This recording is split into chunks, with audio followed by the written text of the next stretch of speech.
e já está lá nos 100 mil pontos, e o S&P 500, o índice da Bolsa Americana, já está muito próximo do seu topo histórico. Será que tudo voltou normal? A crise acabou? Foi realmente uma coisinha muito rápida e agora tudo voltou ao que era antes? Esse gráfico sugere que sim, né? Aqui a gente tem na linha branca o S&P 500, que é o índice da Bolsa de Valores dos Estados Unidos, e percebam que a gente teve uma rápida queda aqui, nesse índice, né? E agora já está aqui próximo do seu topo histórico. Mas tem algo estranho nesse gráfico. Notem essa linha vermelha. Ela indica o lucro dessas mesmas empresas que formam o índice da Bolsa Americana. E claro, obviamente, as duas linhas seguem o mesmo padrão. Ou seja, se as empresas têm um lucro menor, as ações caem. Se as empresas têm uma estimativa de lucro maior, o preço das ações sobe. Então sempre seguiu. Percebam aqui, ó, lá no ano 2000, quando a gente teve a bolha.com, o lucro das empresas caiu e o preço das ações dessas empresas também caíram. Depois a gente teve a crise financeira de 2008, mesma coisa, a estimativa de lucro das empresas despencou e também o preço das ações despencou. Depois a gente teve essa subida aqui e agora chegamos na crise atual. Mas notem uma coisa, enquanto a estimativa de lucro para essas empresas desabou, e desabou mesmo, né, de forma vertical aqui, ó, essa linha vermelha caindo, e tá aqui agora, o preço das ações está subindo. Ué, isso está totalmente descolado. As coisas sempre andaram juntos, né? Lucro das empresas e preço das ações. Por que diabos agora o preço das ações está em alta enquanto o lucro dessas mesmas empresas está em queda?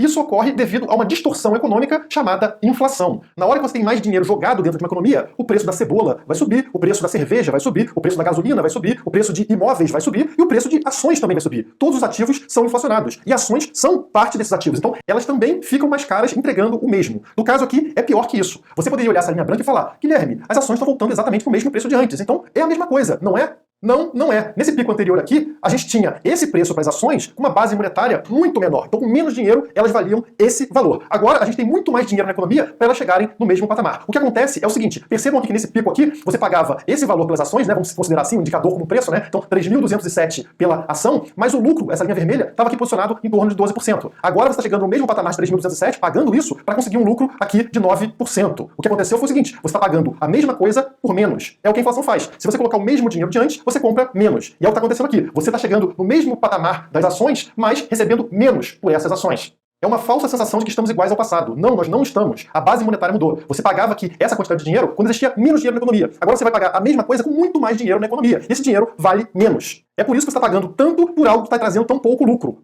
E o que acontece é que o dólar deixa de ter o mesmo valor como unidade de conta. Você começa a ficar confuso. Você fala, pra mim tá parecendo que é a mesma coisa. Quando na verdade, como a gente mostra nesse gráfico, não é. Você está pagando mais por uma coisa pior. Mas é difícil você avaliar isso, porque o dólar está perdendo suas características. Está sendo diluído. E se o dólar deixa de funcionar tão bem como moeda, a gente tem uma outra moeda que acaba sendo valorizada. E essa moeda se chama Bitcoin, que é escasso, que não pode ser inflacionado por um botãozinho do Banco Central. E esse é o motivo desses pronunciamentos do Banco Central americano acabarem tendo reflexo positivo no Bitcoin e nas criptomoedas. Eu não esperaria outra coisa. Vamos abrir aqui o gráfico semanal que eu mostrei no vídeo anterior para vocês e vocês vão perceber aqui que está acontecendo o que eu espero. Ou seja, o Bitcoin está agora subindo aí mais de 1% no dia e seguindo o padrão que eu esperava que acontecesse. Então vamos dar um zoom aqui, né? No vídeo passado. Se você não viu o vídeo passado, volta lá para entender, tá? Eu tinha falado para vocês que o esperado, né? O ideal seria o seguinte, o preço aqui do Bitcoin subir, bater aqui nos 10.300 dólares e depois recuar para esse suporte nos 9.650, que é essa linha amarela, e segurar nesse suporte aqui antes de uma próxima subida. Então eu quero ver esse suporte dos 9.650 segurando o preço do Bitcoin pela primeira vez em muito tempo, tá? Isso não aconteceu desde a alta histórica. Então eu quero ver isso aqui virar um suporte. E, por enquanto, a estratégia está dando certo. Graças à ajuda do Banco Central americano, o preço do Bitcoin está subindo aqui com relativa força no dia de hoje e talvez continue até superar os 10 mil dólares. Mas o importante é que, aparentemente, a gente está superando a resistência dos 9.800 dólares, que vem segurando o preço nas últimas semanas, tá? Então, essa ajudinha do Banco Central americano está fazendo a gente romper essa primeira resistência dos 9.800 e buscar agora os 10 mil dólares. Tentar romper esses 10 mil dólares, que a gente sabe que é uma barreira importante para que a alta continue.